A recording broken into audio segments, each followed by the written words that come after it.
Well, you know, you're killing yourself. Like it was really hard. This time, I'm gonna change for good. When the pressure boils over, tempers ignite, and my 600-pound life has caught some of the most explosive showdowns ever seen on reality TV. From screaming matches in kitchens to face-offs with Doctor, now that nearly shut down the clinic, these fights weren't just heated, they were unforgettable. These are the shocking fights that shook the show to its core. For Crystal, food isn't just fuel, it's her language of love, her way of expressing joy and comfort. But what she doesn't fully realize is that every indulgent bite chips away at her time on this earth. Deep down, she knows change is necessary, but the thought of stepping away from her lifelong companion, food, feels like betrayal. Her journey doesn't start with a bang. It starts with quiet desperation, the gnawing awareness that if she doesn't act soon, she may not get another chance to rewrite her story. Out of bed, every single part of me, it can be excruciating. The back pain, the knee pain. One thing she's got going for her is a husband who refuses to waver. No matter how heavy the days feel, and Crystal's mornings are loaded with bone-deep aches, he's there. While most people would curl up and give in to that pain, she somehow gets up, faces the day, and pushes through. That kind of grit isn't common. It's the unspoken proof that under all that exhaustion, there's a fighter still waiting to rise. Maybe she doesn't see it yet, but the people around her definitely do. Significant damage because extremely overweight. Glasses are in the bathroom. Oh, in the bathroom. Her husband, especially, knows her worth. He watches her navigate a world not built for someone her size, yet still hold down a job, keep the house running, and manage to smile like it's no big deal. That's not something you fake. That's strength forged through years of struggle. Sure, the scale might say one thing, but her resilience tells an entirely different story. She's proof that weight can limit the body, but it can't completely cage the spirit, not if you refuse to let it. Not want to provoke my grandmother. Food brought comfort because what she served, I felt loved and accepted by her. My grandparents had a very Family time in Crystal's house is loud, warm, and full of laughter, but also full of food. Plates so piled they could feed 3 people find their way in front of her. It's not malicious, it's habit, the way her family bonds. But every oversized portion is another step in the wrong direction. They love her, no doubt, but that love sometimes feeds the very thing that's hurting her. It's a trap many fall into without realizing, turning affection into something dangerous when it comes plated and seasoned. In high school, I was 270 pounds. When I ended up pregnant, it was a shock to the whole family. My daughter's father, he's a senior. The first time I had, intercourse is when I got. Hearing her past makes judging her love for food impossible. When she became pregnant with her first child, her grandmother urged her to terminate. That rejection carved something deep into her soul. Instead of breaking, she carried the baby, but the emotional wound stayed. Food became her sanctuary, the place where hurt didn't exist. Every bite was both shield and salve. It's not just eating for pleasure, it's survival. The challenge now is finding a way to heal without returning to the one thing slowly killing her. The ice cream. Because Crystal is an amazing friend. She's been there with me through a lot. I like to see Crystal happy. What makes Crystal stand out is her ability to keep moving when many in her position can't. For most at her size, even getting out of bed feels impossible, but she refuses to let her body dictate her motherhood. Whether it's cooking, cleaning, or chasing a giggle from her child, she pushes through. She's not pretending her weight isn't an issue. She's simply refusing to let it erase her role as a mom. That resilience might just be the fuel she needs for the battles ahead. Hello. I'm a little, because it's pretty intimidating to be here now. But I hope he's impressed with the progress that I've already been trying to make. The hospital weigh-in hits like a punch. At 592 pounds, Crystal doesn't need to hear the number twice to know it's bad. Her expression says it all. Shame, frustration, maybe even fear. Numbers don't lie, and this one is screaming for change. Yet, standing there, she's not alone. Her family, her husband, they're right beside her. This moment could crush her, but instead, it plants the seed for what's coming. The real question, will she nurture it into change or let it wither away? Make the changes, she needs to do this. Homework, any questions at this time?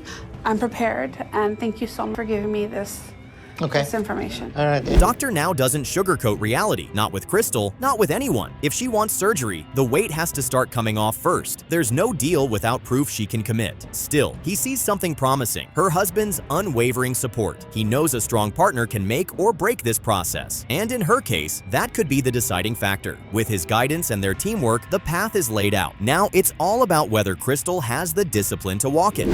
Yeah, so This let's... is definitely where you want to start. Yeah, stay on the side so whenever it's going, you don't... Mark, this ain't my first time. Let's do this. Come on. Low would be... Turns out, Dr. Now was right to bet on her support system. Crystal and her husband aren't just talking about change, they're sweating for it. Side by side, they exercise, laugh, and push each other forward. For the first time in a long while, she's glowing, not just surviving. This isn't the grind of obligation, it's transformation powered by genuine joy. It's proof that change doesn't have to feel like punishment. It can be shared, celebrated, and even a little fun along the way. Hey, we get it. Got this started, you I'm trying. Yeah. It is a big effort. It is hard, but it's worth it to keep going. Yeah. We did it once. And just like that, the approval comes. Weight loss surgery is no longer a distant hope, it's her reality. Honestly, no one's surprised. From the beginning, Crystal's grit set her apart. She faced emotional scars, physical pain, and daily hurdles without quitting. Now, with surgery ahead, she's got a shot at rewriting her life completely. The battle isn't over, far from it, but she's stepping into the next chapter armed with everything she's built so far: resilience, love, and the will to fight. In the long term, Crystal is going to be on a liquid diet for a month, and she should be 30 pounds, and then after 20 to 25 pounds each one, that till she... Tommy's mornings are a battle before the day even begins. Every attempt to get out of bed feels like a war he's already losing. His frame, weighed down by more than 600 pounds, makes each movement an exhausting ordeal. It's not just physical, it's mental torture. The reality is brutal. Each day starts with pain, frustration, and the heavy awareness that his body is failing him. Most people can't even imagine what it's like. But for Tommy, this isn't imagination. This is his reality, every single morning, without an escape in sight. Every day of my life is a hard reminder of how bad I've let myself and my body get, because my weight has reached a point where I struggle to do every single thing I need. And I'm disappointed because I let myself get like this. I don't go out, I can't do much, and I get sad about it. If you've ever wondered what hopelessness looks like, it's written all over Tommy's face. He feels trapped in his own skin, like a prisoner inside a body he no longer recognizes. Simple activities others take for granted, stepping outside, running errands, walking freely, are out of reach for him. He describes life as an ongoing nightmare with no wake-up call, only the endless loop of struggle and disappointment. For Tommy, every day is another reminder of how far his life has drifted from what he once knew. The hardest part? He doesn't know how to turn it around. 15 pair grip socks. I even wear them in the shower, just so it gives me that better chance of not slipping and falling. Tommy admits he can't even handle basic self-care anymore. The weight has stolen his independence, leaving him reliant on his wife for nearly everything. She shoulders the household responsibilities, takes care of him, and still finds the strength to stand by his side. It's a blessing most in his position don't have. Someone who chooses to fight alongside him despite the difficulties. But even with her support, the strain is visible. Their lives revolve around his condition, and while her devotion is admirable, it's clear this arrangement can't go on forever without serious change. Fast as I can before I'm out of too much stamina, because I have tried not to wear myself out so much I can't get out this shower. It does take a lot out of me. When Tommy declares that food is the only thing he lives for, it's both shocking and heartbreaking. His health is collapsing, but his appetite refuses to loosen its grip. Standing for even half an hour leaves him gasping and dizzy, yet he continues eating like it's his lifeline. 10 sandwiches in a single day? It's mind-boggling. It's not just overeating, it's a deep dependency that's killing him. His fiancée loves him, but how much longer can she watch this cycle without breaking? Tommy doesn't seem to realize how fast he's running out of time. To stop, because it's hard to be happy once I'm done. If I'm eating and I still want to eat, I'm going to be joyful for a few minutes, but I know when it's over with, I'm going to... Listening to Tommy explain his relationship with food reveals just how deep his denial runs. He calls it his comfort, his only constant, because, as he says, food doesn't judge. That mindset is poison, yet it's all he's known. To his credit, he admits he's addicted, but there's a difference between acknowledging a problem and having the will to fix it. Cutting down drastically would feel like tearing away the one thing keeping him grounded. The question is whether he's willing to endure that pain for the sake of living a longer, healthier life. It was because of my dad. My father was an alcoholic. He meant well. Him and my mom did fight quite a bit, and most of that was because he drank. Tommy's struggle didn't begin in adulthood. It's rooted in a chaotic, painful childhood. His father, often drunk and combative, turned their home into a battleground. As a kid, Tommy had no control over the chaos, so he found refuge where he could. Food. Eating dulled the hurt, made him feel safe, even if only temporarily. But that coping mechanism turned into a lifelong crutch. When his father passed away, instead of healing, the grief and instability drove his eating into overdrive, pushing his weight and his health into a dangerous, life-threatening spiral. Mom got remarried when I was 13. I didn't trust my new stepfather before I started high school. I found out my weight was over 400 pounds then. I tried to eat less and slow things down, but it never worked. By the time Tommy graduated high school, if you can even call it that, he was already well past 500 pounds. School became unbearable, both physically and emotionally, and eventually he dropped out entirely. Looking back, it's hard to believe no one intervened sooner. His mother either couldn't or wouldn't take control of his eating habits, and the result was inevitable. Without limits, without structure, Tommy's weight kept climbing. By adulthood, he wasn't just overweight, he was living in a body that actively limited his existence, cutting off opportunities before they could even begin. But a few years ago, it got to a point where all her kids were grown up and they didn't need to be watched anymore. I was lonely, so I put up a page on a dating site when I was 31. There's an unsettling twist to his relationship. Tommy's fiancée has been here before. Her last partner weighed over 700 pounds and tragically passed away due to complications from obesity. You'd think witnessing that would make her push Tommy harder to change, but instead, the pattern seems to be repeating. Whether it's compassion, fear, or something deeper, she's standing by him. But that loyalty could come at a devastating cost. If Tommy doesn't break the cycle, his future could mirror her past, and this time, she might not be able to survive the heartbreak again. And I committed to her to lose the weight so I can give her a proper wedding. She wants to be able to walk down the aisle. But that was years ago I made that commitment to her. Tommy talks about his future with his fiancée as though it's guaranteed, but in reality, his weight makes those dreams nearly impossible. Marriage, travel, building a life together, all of it is slipping away. With each passing day, he stays trapped in bed. His world has shrunk to the size of his room, his bed, and his plate. If he wants to change that, he needs more than words. He needs action. Without it, all he's offering her is a life spent waiting on a man who's slowly killing himself.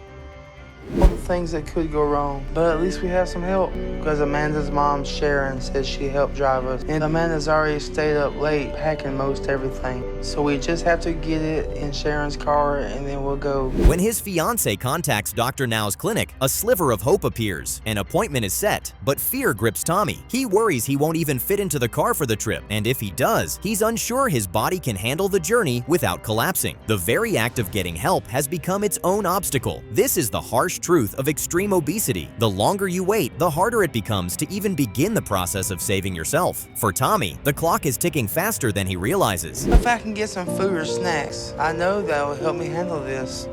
Can we get something to eat before we get going, please?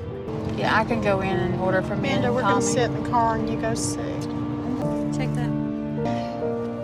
Right, here we go.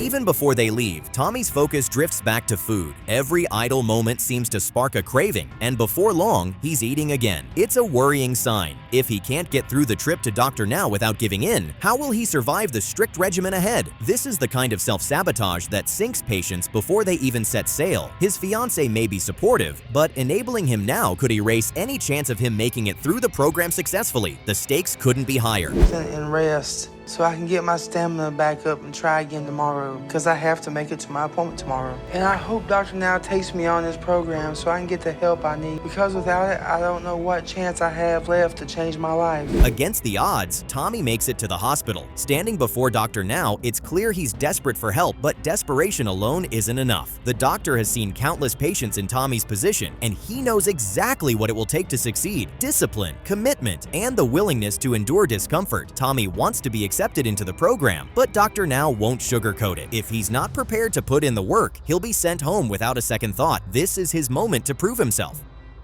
Not draining or anything anymore, but my stomach still, You still having a rash on the stomach?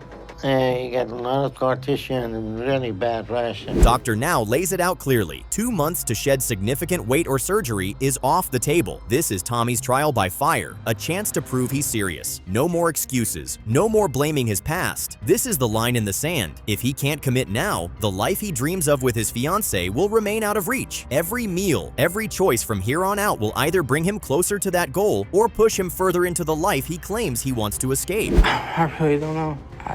You're still overeating too much. You understand that, right? Yes, sir. Okay, so what we can do to get you to eat better and wake you up to lose some weight. When Tommy fails to meet his target, Dr. Now doesn't hold back. The disappointment is clear and the scolding sharp, but the criticism isn't just for Tommy. His fiancée gets her share too. Her role in his journey is undeniable, and from the doctor's perspective, her own habits aren't helping. If they're going to succeed, both need to change. This is no longer just Tommy's battle. It's a fight they must take on together, or they risk losing far more than just the opportunity for surgery. With your level of activity. No, she's not. So you need to work on that. You're tired or you have no motivation or what? No, it's not really tired, it's just in pain. Pain? Yes. Where's your pain? My knees, my hips, and my back. Surprisingly, there's good news. Despite the setbacks, Tommy has made enough progress to earn a surgery date, 1 month away. It's the first real sign that he's on the right track, and it injects fresh hope into his journey. Surgery isn't the end game, but it's a powerful tool, and for Tommy, it could mean the difference between a slow decline and a chance at reclaiming his life. Now, it's a race against time to prepare his body and mind for what's ahead. Until he gets close to his target weight. But this surgery isn't a magic fix. And if Tommy has an emotional or pathological issue, the surgery is a success, but Dr. Now reminds him that the real work begins now. Recovery will be just as challenging as the lead-up, and without a change in mindset, the weight can return. To help, he's referred to a therapist who can address the emotional roots of his addiction. It's a lifeline Tommy desperately needs. He's proven he can survive the operation. Now, he must prove he can survive the battle with himself. Every choice from here determines whether this success lasts. Instances, it's food, and all of those can be very detrimental to a person's overall well-being. So I want you to think of this as a brand new opportunity to have a conversation with your mom. Therapy reveals what's been buried for years, layers of pain, neglect, and trauma that fed into his dependency on food. Facing it isn't easy, but it's necessary. For the first time, Tommy begins to understand the depth of his struggle. It was never just about eating too much, it was about surviving the only way he knew how. Now, with surgery behind him and a clearer view of his past, he has a chance to rewrite his future. The question is whether he'll take it before it's too late. There's no reason for you to keep it any longer. I was scared to tell you. I'm glad you told me. I wish you could have told me sooner, because maybe I could have supported you in a different way or encouraged you in a different way. On the bed, I flop and flip and push myself with my cane because it's too hard on my shoulders anymore to do it with my arms. Mom! Yep. Could you get the shower ready for me, Mom? Sure. Thank you.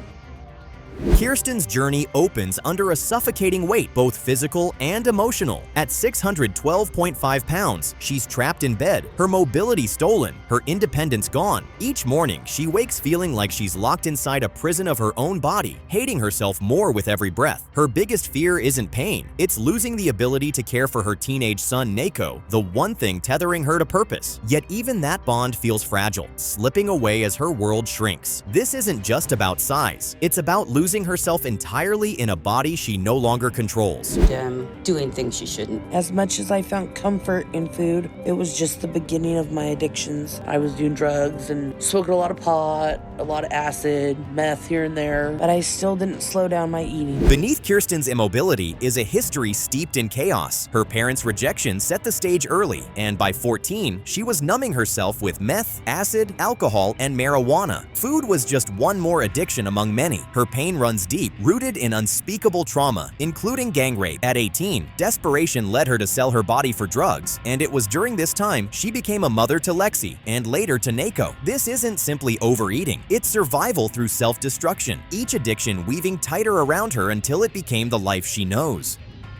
Building a coffin for me at the same time. It's killing me a slow, drawn out, horrible death. A lot of times I go to bed and I'm like, God, let me not wake up in the morning. Her family dynamic only fuels the cycle. They cater to her needs, shielding her from any real consequence, and in doing so, keep her chained to destructive habits. Kirsten talks about wanting to be there for her son, but the reality is heartbreaking. She can't. She breaks down and starts to cry as she thinks about what her life has become. She wants to be a better mom to her kids, and she fears that her mom might bury her if she does not do something about her weight. You can only feel sad for Kirsten's current situation. See, that's going to be a bad situation that needs to be corrected, but there's nothing can be done unless you lose some weight.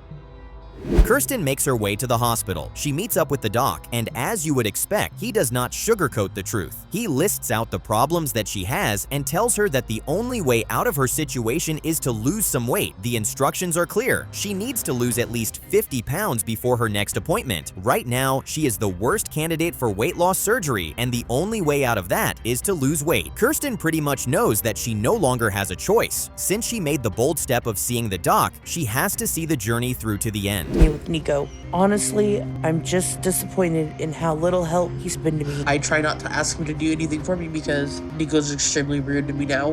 Got to the point where I can barely even stand to be in the same room as him anymore. Nico, barely more than a boy, finds himself playing nurse to the mother he barely had growing up. It's an unfair burden, and the strain is starting to show. Kirsten's frustration turns toward him, blaming rather than owning her choices. She doesn't see how her condition has hijacked not just her life, but his. For Nico, this isn't just caregiving. It's losing his own youth to responsibilities no child should carry. For Kirsten, it's another missed opportunity to see the damage her actions have left in their wake.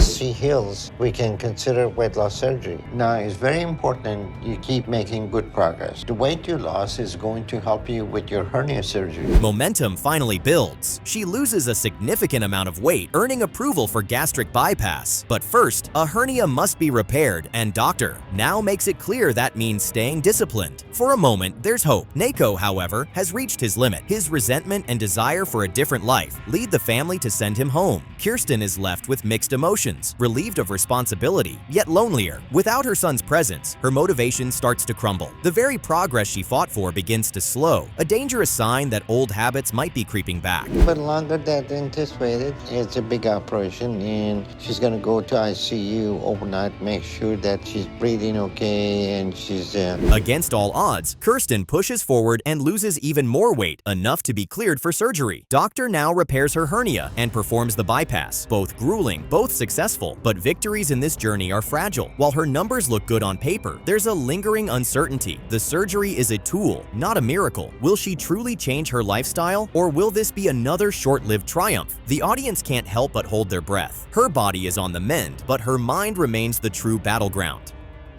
I still got a lot of things, and you're getting your IV fluid, okay? You're gonna get used to it. I just more want to be able to drink water. Well, we'll get you some liquid, okay? Okay. Post-surgery, the reality hits hard. Kirsten is in agony, bitterly complaining about her pain and even the bland hospital meals. She toys with the idea of having her mother sneak her outside food, proof that her cravings still have a grip. Her mother wisely resists, knowing this could undo everything. Doctor now isn't swayed by her complaints. He sees she has enough strength to be active if she chooses. Concerned by her emotional instability, he puts her on suicide watch, keeping her in the hospital to monitor her eating and, hopefully, keep her from sabotaging herself. Why she doesn't want to do anything. I don't really see how a therapist is going to help me with my weight at all. That's why I got weight loss surgery. If I needed a therapist, I could have gone to them first.